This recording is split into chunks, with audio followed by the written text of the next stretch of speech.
পুরুলিয়া জেলার অন্যান্য বিগ বাজেটের মধ্যে অন্যতম নিতুড়িয়ার পারবেলিয়াতে 26তম গণেশ পূজার শুভ উদ্বোধন হলো আজ শুক্রবার। পারবেলিয়া সরস্বতী ক্লাবের পরিচালনায় পারবেলিয়া কলিয়ারি ফুটবল ময়দানে অনুষ্ঠিত হওয়া পুজোর আনুষ্ঠানিকভাবে প্রদীপ প্রজ্বলন ও ফিতা কেটে শুভ উদ্বোধন করলেন বাঁকুড়া লোকসভা কেন্দ্রের সাংসদ অরূপ চক্রবর্তী। পাশাপাশি এই দিনের উদ্বোধনী অনুষ্ঠানে অতিথি হিসেবে উপস্থিত ছিলেন রঘুনাথপুর পৌরসভার চেয়ারম্যান তরুণী বাউরি, অন্যান্য বিশিষ্ট ব্যক্তিবর্গরা। জানা যায়, রাজস্থানের জয়পুরের প্রাচীন একটি মন্দিরের আদলে এবারের পুজো মণ্ডপ তৈরি করা হয়েছে। এবারের পুজোর বাজেট প্রায় 15 লক্ষ টাকা। পুজোকে ঘিরে মণ্ডপ চত্বরে বসেছে বিশাল মেলা। একাধিক অনুষ্ঠানের মধ্য দিয়ে মেলা চলছে আগামী 10 দিন ব্যাপী বলে জানান পুজো কমিটির কনভেনার তথা নিতুড়িয়া পঞ্চায়েত সমিতির সভাপতি শান্তিভূষণ প্রসাদ যাদব।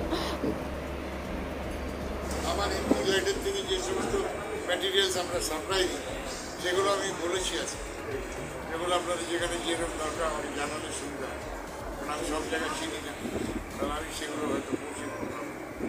আমরা প্রায় বছরে 5 কোটি টাকার বিভিন্ন সরঞ্জাম কিনি, লাইট কিনি, খেলার মাঠ করে দিই, কোথাও ধামসা মাদল দিই, কোথাও বাউদিদের জন্য মনসা মন্দির দিই, আদিবাসীদের জন্য জায়েন্ট খান দিই, স্কুলে লাইট দিই, পানীয় জলের ব্যবস্থা করে দিই, ড্রিঙ্কিং ওয়াটার, মহিলাদের স্যানিটেশনের জন্য ওদের অ্যারেঞ্জমেন্ট থাকে, সেই সমস্ত যন্ত্রগুলো আমরা সরকারি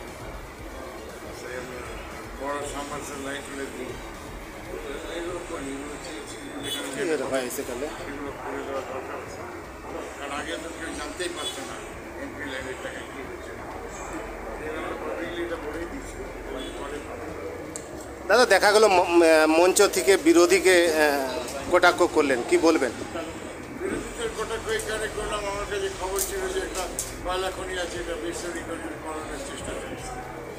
ওই জন্য সাবধান করে দিলাম, অনুন্নত বাঁকুড়া এবং পুরুলিয়া জেলা এখানে যা শিল্প আছে তার উপর আঘাত আনার চেষ্টা করলে এটা কিন্তু রুখে দাঁড়াবে না।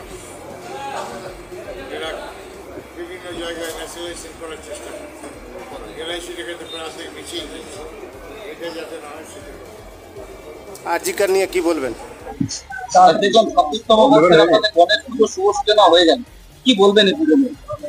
আমি আপনাদের চ্যানেলের মাধ্যমে সমস্ত দর্শককে ধন্যবাদ জানাবো। আজকে আমাদের মাননীয় সাংসদ 26তম গণেশ পুজোর পণ্ডাল শুভ উদ্বোধন করলেন এবং আজকে আমাদের 10 দিনের মেলায় দীপ প্রজ্বলিত করে আমাদের মাননীয় সাংসদ এবং যারা অতিথিবৃন্দ মঞ্চে ছিলেন তারা শুভ সূচনা করলেন। কাল থেকে 10 দিন আমাদের মেলা চলবে এবং কালকে আমাদের গণেশ চতুর্থী।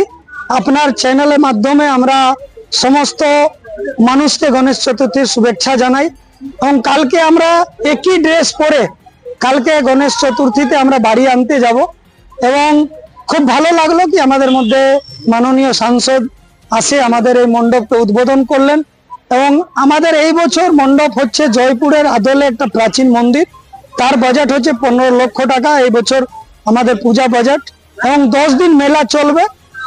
তার মাঝে আমাদের blood donation camp, eye camp আছে। আমি প্রত্যেক এলাকাবাসীকে অনুরোধ করব প্রত্যেক বছর যেভাবে আপনারা সাপোর্ট করেন এবছরও আসুন আমাদের এই মণ্ডপে ও এই পূজাতে আপনারা সামিল হয় আমাদের 10 দিন ধরে যে অথক প্রয়াসকে আপনারা সাফল্যমণ্ডিত করেন।